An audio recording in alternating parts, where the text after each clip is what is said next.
Hey, so I'm a huge fan of tables in Google Sheets. I just think it makes using Sheets and working with data so much easier in the overwhelming number of use cases of how people are actually using Sheets. And today, Google is starting to roll out an enhancement of different options of how to group data that I think make it an even better experience.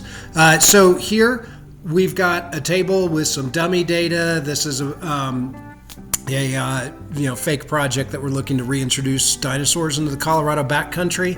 And since it's a project and we've got lots of different due dates and status and tasks and stuff like that and offices that are responsible, I want to just set up a couple of different views so I can quickly get to data and see some of the important stuff in a filtered way that I'm interested in.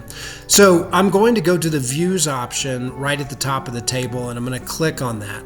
Now the new feature that's popping up is create group by view, and essentially it just takes the headers and makes it a drop-down selection so you can quickly fly through different views of how to see your data. So in this case we'll pick responsible office.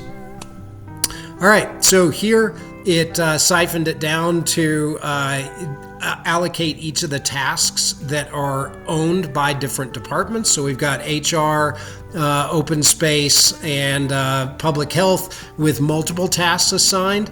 And you can already see some of the changes that allow you to get some additional data from the table just in a quick glance by looking down immediately beneath the title of the new group by.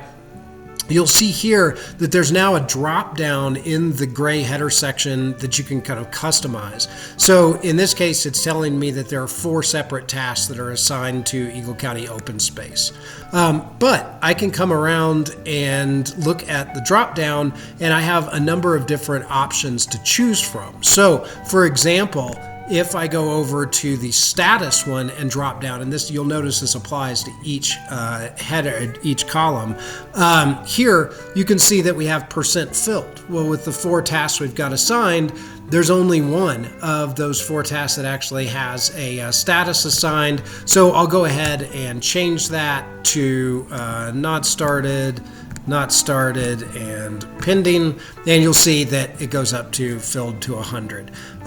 So obviously this is an overly simplistic example of how to use it, but if you think about the data that's in there, tables that you're commonly using, and you're looking to get a percentage of tasks that haven't been assigned, or the number of individuals who've been assigned to a particular set of tasks by department, or even if you're looking at the unique count of different slices and dices of your data. I think it's a really good introduction on how to be able to look at your data differently. Now, if you make selections and you customize it, you can then save the view.